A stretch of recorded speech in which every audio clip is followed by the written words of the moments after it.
Welcome again all the students of class 6.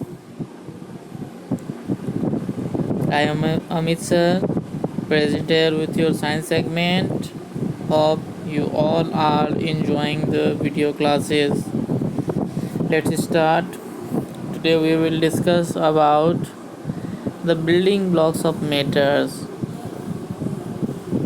atoms and molecules. कहने का मतलब हुआ कि किसी भी मैटर का निर्माण कैसे होता है, उसका क्या स्ट्रक्चरल यूनिट होता है, इसके बारे में हम इसमें जानेंगे।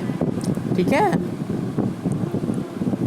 एटम्स एंड मॉलिक्यूल्स क्या होते हैं? Matter is made up of extremely small parts that can exist independently. These parts are called molecules.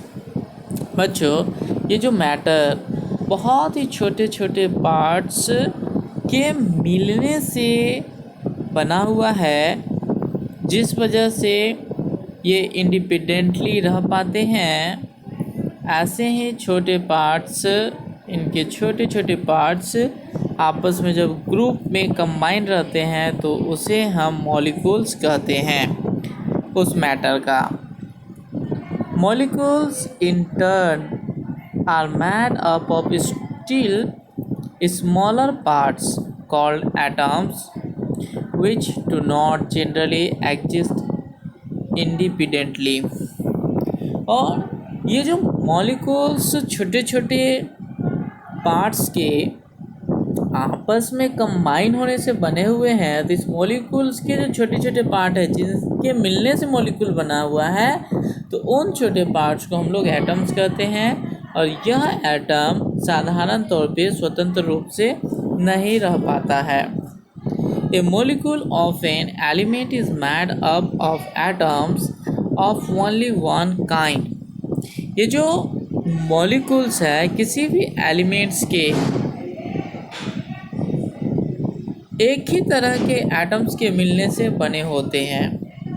But a molecule of a compound is made up of atoms of two or more kinds। लेकिन जो compound होते हैं, है ना, compound के बारे में हम पहले भी पढ़ चुके हैं कि एक एलिमेंट के साथ जब कोई दूसरा एलिमेंट या नॉन मेटल या फिर नॉन मेटल आपस में जब केमिकली रिएक्ट करते हैं, मिलते हैं, तो वो कंपाउंड बनाते हैं।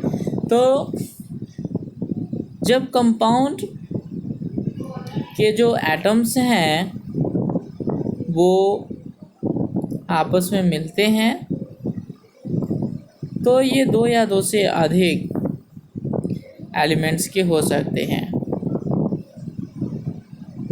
But a molecules of a compound is made up of atoms of two or more kinds। ठीक है, दो या दो से अधिक प्रकार के हो सकते हैं, जैसे टू और more element, for example two atoms of hydrogen combine to form a molecule of hydrogen, and two atoms of oxygen combine to form of molecule of oxygen. उदाहरण के लिए अगर हम एक ही एलिमेंट की बात करें तो हाइड्रोजन के दो एटम आपस में दो मॉलिक्यूल्स, ठीक है, दो एटम्स हाइड्रोजन के आपस में मिल के हाइड्रोजन के मॉलिक्यूल बनाते हैं। उसी तरह ऑक्सीजन के दो एटम आपस में मिल के ऑक्सीजन के मॉलिक्यूल बनाते हैं। But an atom of oxygen reacts with two of hydrogen to form of molecule of water। लेकिन यही जब ऑक्सीजन के एक एटम और हाइड्रोजन के दो एटम आपस में जब कंबाइन होते हैं तो ये वाटर के मॉलिक्यूल बनाते हैं, और यह दोनों अलग अलग एलिमेंट होने की वजह से यह कंपाउंड हुआ। वाटर क्या है? कंपाउंड हुआ। Thus, a molecule of hydrogen or oxygen contains two atoms of the corresponding element। अब इस प्रकार हम देखेंगे कि हाइड्रोजन और जो ऑक्सीजन है, इसके जो टू एटम्स आपस में मिले हैं, जिससे एक नया कंपाउंड तैयार हुआ है। How a molecule of water contains two atoms of hydrogen and one atom of oxygen. ये किस प्रकार से वाटर के जो मॉलिक्यूल है जिसमें हाइड्रोजन के 2 एटम और ऑक्सीजन के 1 एटम कंबाइन हुए हैं। Similarly, an atom of carbon dioxide combine with atoms of oxygen to form a molecule of carbon dioxide। ठीक इसी प्रकार जिस प्रकार से वाटर के मॉलिक्यूल तैयार हुए, ठीक उसी प्रकार के कार्बन के भी 2 एटम ऑक्सीजन के साथ जब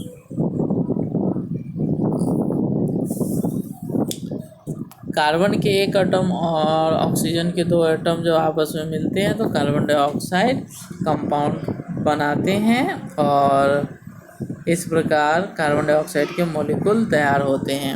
ओके बच्चों, what are atoms are made of, इसको हम नेक्स्ट वीडियो में देखेंगे। Okay, thank you.